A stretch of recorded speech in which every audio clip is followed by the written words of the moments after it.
Setiap hari, gadis penjual nasi uduk itu melihat pria berseragam OB menyapu lantai gedung megah tanpa pernah diperhatikan siapapun. Ia dihina, diremehkan, dianggap tak layak berada di sana. Namun, tak ada yang tahu, pria sederhana itu sedang menyembunyikan identitas yang bisa mengubah segalanya. Ketika kebenaran terungkap, bukan hanya gadis itu yang terdiam syok. Seluruh gedung terpukul oleh satu kenyataan pahit. Mereka telah meremehkan orang yang salah. Halo sahabat Life Stories, terima kasih sudah meluangkan waktu untuk kembali bersama kami. Di channel ini, kami percaya bahwa setiap orang punya kisah luar biasa, bahkan mereka yang sering dipandang sebelah mata. Melalui cerita-cerita inspiratif dan penuh makna, kami ingin mengajak kalian melihat hidup dari sudut pandang yang lebih dalam. Sebelum kita mulai kisah hari ini, jangan lupa dukung channel ini dengan menekan tombol like, subscribe, dan aktifkan lonceng notifikasi agar tidak ketinggalan cerita menyentuh lainnya. Pagi itu, seperti pagi-pagi sebelumnya, udara kota masih bercampur antara dingin sisa malam dan panas yang perlahan naik dari aspal. Sari mendorong gerobak nasi uduknya dengan tenaga yang tersisa. Tangannya sedikit gemetar, bukan karena dingin, tapi karena lelah. Sejak subuh ia sudah bangun, memasak nasi, menggoreng tempe, menyiapkan sambal lalu berangkat menuju gedung perkantoran terbesar di kawasan itu. Tempat harapan dan kenyataan seringkali bertabrakan. Gedung itu menjulang tinggi, berlapis kaca mengkilap, dengan mobil-mobil mewah keluar masuk tanpa henti. Di sanalah Sari biasa mangkal, di sudut yang sering dianggap mengganggu. Berkali-kali ia diusir, berkali-kali pula ia kembali. Bukan karena keras kepala, tapi karena disitulah rezekinya berada. Saat Sari mulai menata dagangannya, seorang pria dengan seragam OB lusuh datang sambil membawa sapu. Namanya Bima. Tak banyak orang memperhatikannya. Di mata para karyawan berjas rapi, Bima hanyalah bagian dari gedung. Ada, tapi tak dianggap manusia. Namun, berbeda bagi Sari. "Pagi Mbak Sari," sapa Bima dengan senyum kecil yang selalu sama setiap hari. "Pagi Mas," jawab Sari sambil membalas senyum, meski wajahnya tampak lelah. Bima selalu menyempatkan diri berhenti sejenak. Kadang membeli sebungkus nasi uduk, kadang hanya berdiri menemani Sari sambil berbincang ringan. Ia tak pernah menawar harga, tak pernah mengeluh soal rasa, dan selalu mengucapkan terima kasih dengan tulus. Hal kecil yang jarang Sari dapatkan dari pelanggan lain. Bagi Sari, sikap itu terasa istimewa. Hari itu beberapa karyawan perempuan melintas sambil tertawa kecil. Salah satu dari mereka melirik gerobak Sari dengan tatapan merendahkan. "Masih aja jualan di sini. Norak banget," bisiknya. Cukup keras untuk didengar. Sari menunduk. Ia sudah terbiasa, namun dadanya tetap terasa sesak. Bima mendengar itu. Tangannya mengkempal sebentar, tapi ia memilih diam. Ia tahu, jika ia bicara, posisinya hanya akan semakin terjepit. Seorang OB membela penjual kaki lima, itu hanya akan dianggap lelucon. Sari tak tahu bahwa diamnya Bima bukan karena takut, tapi karena ia sedang mengamati bagaimana orang-orang memperlakukan sesama hanya berdasarkan pakaian dan jabatan. Setelah keramaian pagi sedikit reda, Bima kembali mendekat. "Jangan dipikirkan Mbak, yang penting dagangan laku," katanya pelan. Sari tersenyum tipis. "Iya Mas, kadang aku cuma capek. Bukan capek badan, tapi capek dianggap gak ada." Kalimat itu menampar hati Bima. Ia menatap wajah Sari, sederhana, tanpa hiasan, tapi matanya menyimpan ketegaran yang jarang ia lihat pada orang-orang di gedung itu. Banyak karyawan bergaji tinggi, tapi hatinya rapuh.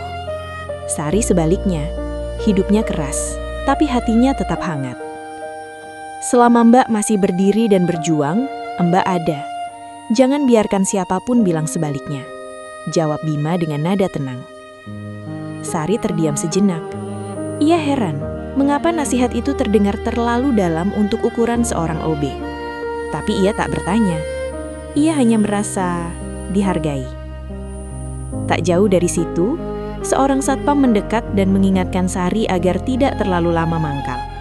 Sari mengangguk patuh. Lagi-lagi Bima hanya bisa memperhatikan.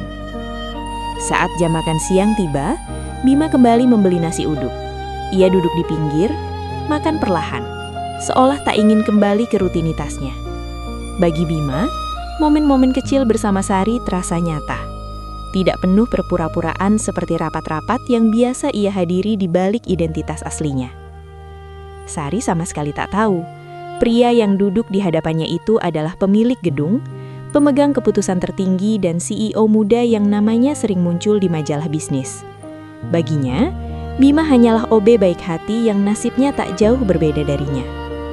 Dua orang yang sama-sama dianggap kecil oleh dunia, tanpa sadar sedang memulai kisah yang kelak akan mengguncangkan banyak hati.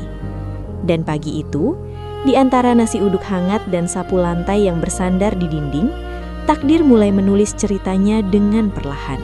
Hari-hari berlalu, dan tanpa disadari, kehadiran Bima menjadi bagian penting dari rutinitas Sari. Setiap pagi, sebelum matahari benar-benar meninggi, Sari sudah berada di depan gedung itu. Gerobak kayunya selalu ia dorong ke sudut yang sama, meski ia tahu sewaktu-waktu bisa kembali diusir.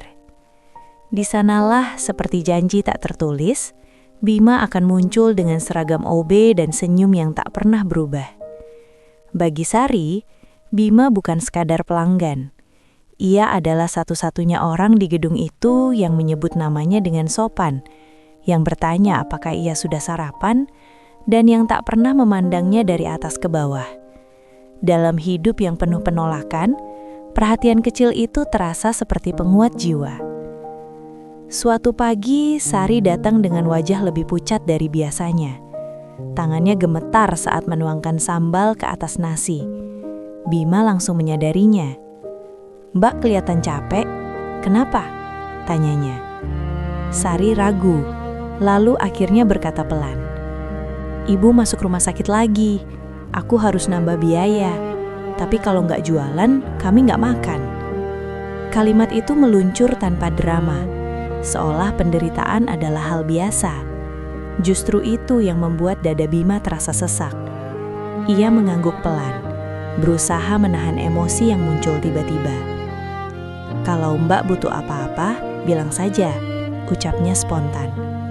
Sari tersenyum kecil. "Terima kasih Mas Bima, tapi aku nggak mau ngerepotin siapapun." Bima tahu, kata-kata itu lahir dari harga diri. Harga diri orang-orang yang hidupnya keras, tapi tak ingin dikasihani. Namun Sari tak tahu, setiap kali ia pergi, Bima berdiri lama menatap gerobaknya. Ia merasa marah, bukan pada Sari, melainkan pada dunia yang begitu mudah meremehkan orang-orang seperti mereka. Di balik seragam OB itu, Bima sebenarnya sedang menjalani eksperimen pribadinya. Ia ingin tahu, siapa yang akan tetap manusia saat berhadapan dengan mereka yang dianggap tak punya apa-apa. Jawabannya semakin jelas setiap hari. Karyawan-karyawan berjas sering berbicara kasar pada Sari. Mereka menawar harga seolah Rp1.000 bisa menentukan harga diri seseorang. Mereka memanggil Bima tanpa nama. "OB," seperti memanggil benda. Tak ada sapaan, tak ada terima kasih. Namun anehnya, Bima justru menemukan ketenangan dalam kesederhanaan itu. Ia merasa lebih hidup menyapu lantai dan duduk makan nasi uduk bersama Sari daripada duduk di ruang rapat ber-AC dingin yang penuh kepura-puraan. Di sisi lain, Sari juga menyimpan cerita yang tak pernah ia ceritakan pada siapapun. Ia sebenarnya lulusan perguruan tinggi swasta dengan nilai baik. Namun setelah ayahnya meninggal dan ibunya jatuh sakit, hidupnya runtuh. Lamaran kerja ditolak karena penampilan sederhana, karena ia tak punya orang dalam. Akhirnya ia memilih berdagang, bukan karena tak mampu, tapi karena itu satu-satunya cara bertahan. Suatu sore, saat hujan turun deras, Bima membantu Sari menutup gerobaknya dengan terpal. Mereka bertedur di bawah atap kecil, hanya berdua, mendengarkan suara hujan. Mas Bima pernah kepikiran gak hidup bisa berubah secepat itu? Tanya Sari tiba-tiba. Bima menoleh. Sering. Kadang aku mikir, kalau aku pakai baju bagus, mungkin orang bakal lebih sopan. Bima menggeleng pelan. Yang sopan itu hati orangnya, bukan bajunya. Sari terdiam. Kata-kata itu kembali terdengar terlalu dalam untuk seorang OB. Tapi justru disitulah ia merasa aman. Tak ada pamer, tak ada janji kosong, hanya kejujuran. Sejak hari itu, perasaan mereka mulai berubah. Sari menunggu pagi bukan hanya demi jualan, tapi demi obrolan singkat dengan Bima. Bima pun mulai mengatur jadwal bersih-bersihnya agar bisa lewat depan gerobak Sari. Tanpa sadar, dua hati yang sama-sama dianggap kecil oleh dunia mulai saling menguatkan. Mereka belum menyebutnya cinta, tapi perhatian itu sudah lebih dari sekadar kebetulan. Dan di balik semua kesederhanaan itu, rahasia besar terus bersembunyi, menunggu waktu yang tepat untuk mengguncangkan segalanya. Pagi itu seharusnya berjalan seperti biasa. Sari datang lebih awal dari biasanya, berharap dagangannya cepat habis agar ia bisa menjenguk ibunya di rumah sakit. Wajahnya terlihat lebih pucat, tapi senyumnya tetap ia paksakan. Gerobak nasi uduk ditata rapi, meski sudut tempatnya mangkal terasa semakin sempit, seolah dunia sengaja ingin menekannya dari segala arah. Belum lama Sari membuka dagangan, keramaian mulai terasa berbeda. Beberapa karyawan berhenti lebih lama dari biasanya. Ada yang berbisik, ada yang memandang sinis. Sari merasa ada sesuatu yang tidak beres. Tak lama kemudian, seorang pria berjas mahal datang dengan langkah cepat. Wajahnya tegang, sorot matanya tajam. Ia adalah Hendra, salah satu manajer senior gedung itu. Orang yang dikenal arogan dan tak suka diganggu hal-hal yang menurutnya tidak pantas. "Kamu lagi?" bentaknya sambil menunjuk gerobak Sari. "Saya sudah bilang berkali-kali, jangan jualan di sini." Sari terkejut, tangannya gemetar. "Maaf Pak, saya cuma sebentar. Sebentar, potong Hendra keras. "Gedung ini bukan pasar. Kamu pikir ini tempat orang kayak kamu?" Kata-kata itu menghantam lebih keras dari tamparan. Beberapa orang berhenti berjalan. Ada yang menonton, ada yang merekam dengan ponsel. Tak satu pun membela. Sari memunduk, air matanya jatuh ke lantai. Ia ingin menjelaskan, tapi suaranya tercekak. Semua keberanian yang ia kumpulkan sejak pagi runtuh seketika. Di kejauhan, Bima mendengar keributan itu. Ia langsung berlari kecil mendekat. Saat melihat Sari menangis dan Hendra berdiri dengan wajah penuh amarah, dadanya berdegup keras. "Ada apa ini?" tanya Bima berusaha tetap tenang. Hendra melirik sinis. "OB, jangan ikut campur. Suruh perempuan ini pergi. Dia bikin pemandangan rusak." Bima menarik napas panjang. Untuk sesaat, ia hampir lupa pada penyamarannya. Hampir. "Pak," kata Bima pelan, tapi tegas. "Dia cuma jualan makan, gak ganggu siapapun." Beberapa orang terkejut. Seorang OB berani membantah manajer. Hendra tertawa mengejek. "Kamu pikir kamu siapa? OB sok pahlawan. Kalau kamu masih mau kerja di sini, diam." Kalimat itu membuat suasana membeku. Semua mata tertuju pada Bima. Mereka menunggu, apakah ia akan mundur seperti yang lain. Namun Bima melangkah maju satu langkah, berdiri di samping Sari. "Kalau kerja di sini artinya harus menginjak orang lain, saya lebih baik kehilangan pekerjaan itu." Sari menoleh dengan mata berkaca-kaca.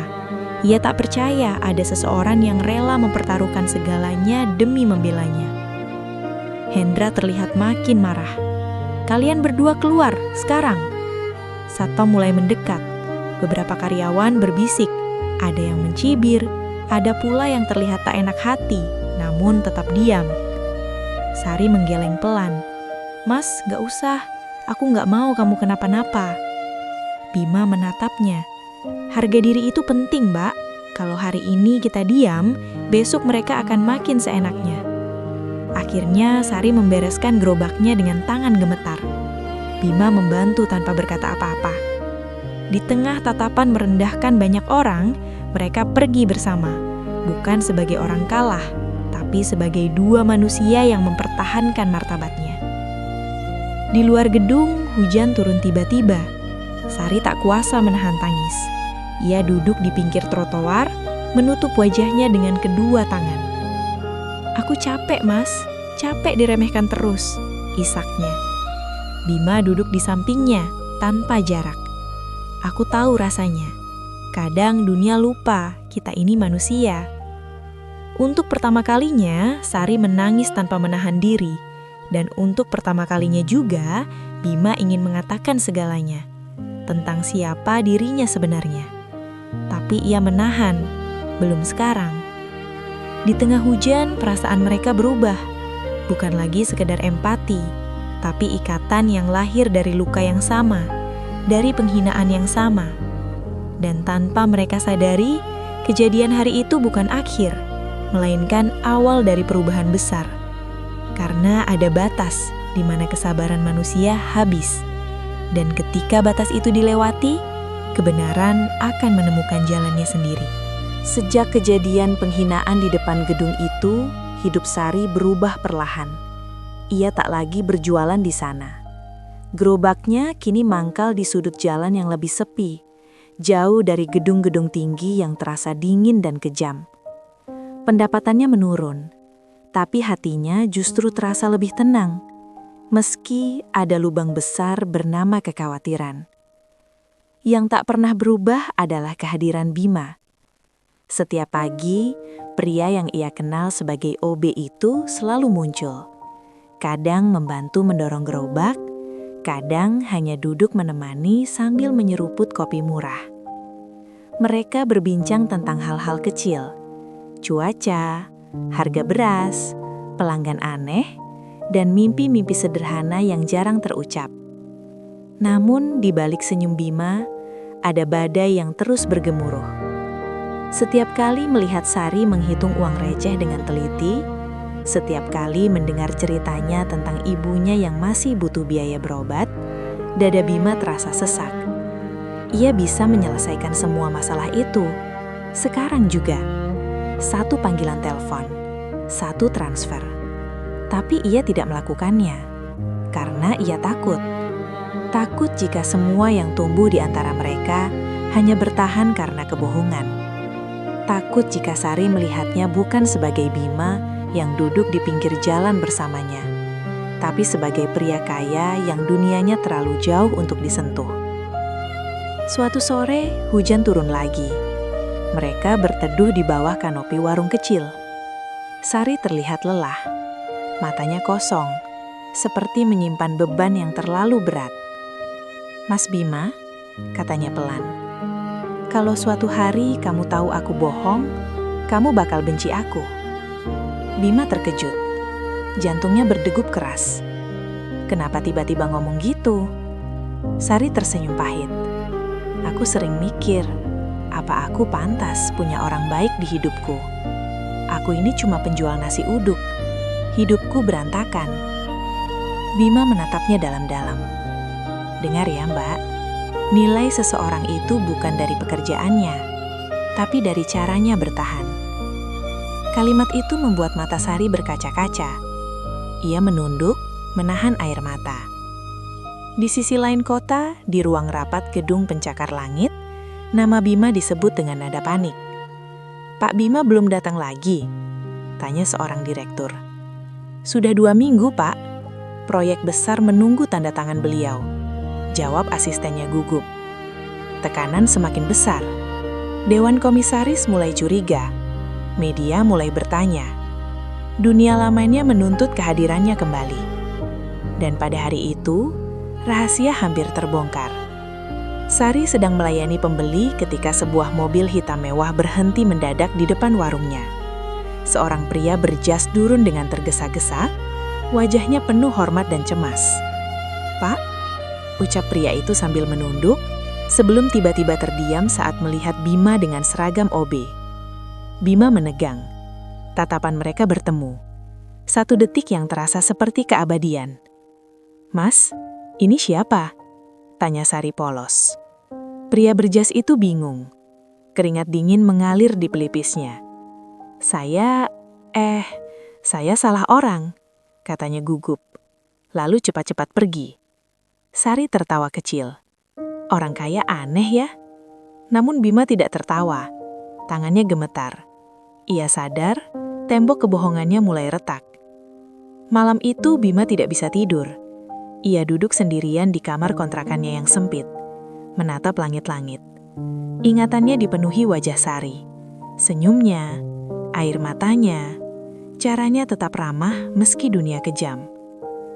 "Aku harus jujur," bisiknya. "Tapi, aku bisa kehilangan dia." Keesokan harinya, Sari mendengar kabar buruk. Ibunya harus menjalani tindakan medis segera. Biayanya besar, terlalu besar untuknya. Ia mencoba tersenyum di depan Bima, tapi kebohongan itu terlalu rapuh. "Ada apa?" tanya Bima. Sari terdiam lama, lalu akhirnya berkata lirih, "Kalau aku tiba-tiba menghilang, jangan cari aku ya." Kalimat itu seperti pisau. "Kenapa ngomong gitu?" Suara Bima bergetar. "Karena aku nggak mau nyeret siapapun ke hidupku yang penuh masalah." Bima berdiri, matanya basah. Untuk pertama kalinya, ia hampir berkata jujur. "Sari, aku sebenarnya..." Teleponnya berdering. Nama yang muncul, Komisaris Utama. Sari melihat perubahan wajahnya. "Mas?" Bima menelan ludah. "Aku harus pergi." Ia pergi dengan langkah berat, meninggalkan Sari dengan 1000 pertanyaan, dan meninggalkan dirinya sendiri di persimpangan paling sulit dalam hidupnya. Karena waktu hampir habis, kebenaran tidak bisa terus disembunyikan. Dan ketika masker itu jatuh, cinta mereka akan diuji dengan cara paling menyakitkan. Hari itu, langit Jakarta cerah, tapi hati Sari justru terasa gelap. Sejak Bima pergi terburu-buru kemarin, tak ada kabar sama sekali. Tidak pesan, tidak telepon. Seolah pria yang selama ini menemaninya di pinggir jalan itu menghilang begitu saja. Ia berusaha tegar. Seperti biasa, ia mendorong gerobak nasi uduknya sambil menahan rasa cemas tentang ibunya yang kini terbaring lemah di rumah sakit. Tagihan medis terus berdatangan. Harapan terasa semakin tipis.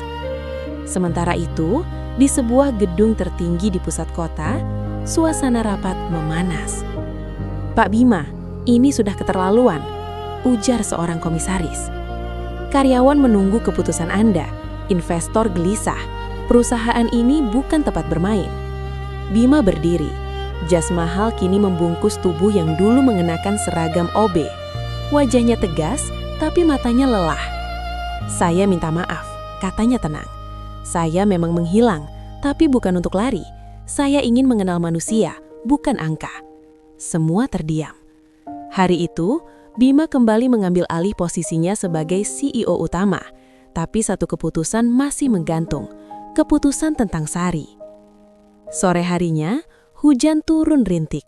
Sari duduk sendirian di bangku rumah sakit. Ia memandangi ibunya yang tertidur dengan wajah pucat.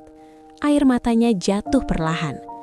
Tiba-tiba, langkah kaki terdengar. Ia menoleh dan membeku. Bima berdiri di sana. Namun, bukan Bima yang ia kenal. Pria itu mengenakan setelan jas hitam elegan, rambutnya rapi, sepatunya mengkilap. Di belakangnya, 2 orang dokter dan seorang perawat berdiri hormat. Sari berdiri gemetar. "Mas, Bima?" Bima mendekat perlahan, matanya basah. "Maafkan aku, Sari. Aku sudah lama ingin jujur." Sari mundur selangkah. "Kenapa mas pakaiannya seperti itu?" Bima menarik napas panjang. Karena aku bukan OB." Sunyi. "Namaku Bima Pratama. Aku CEO perusahaan tempat gedung itu berdiri." Dunia Sari runtuh. Ia tertawa kecil, tapi matanya penuh air mata. "Mas, jangan bercanda. Ini nggak lucu." Bima menyerahkan map. Isinya dokumen rumah sakit. Semua biaya telah lunas.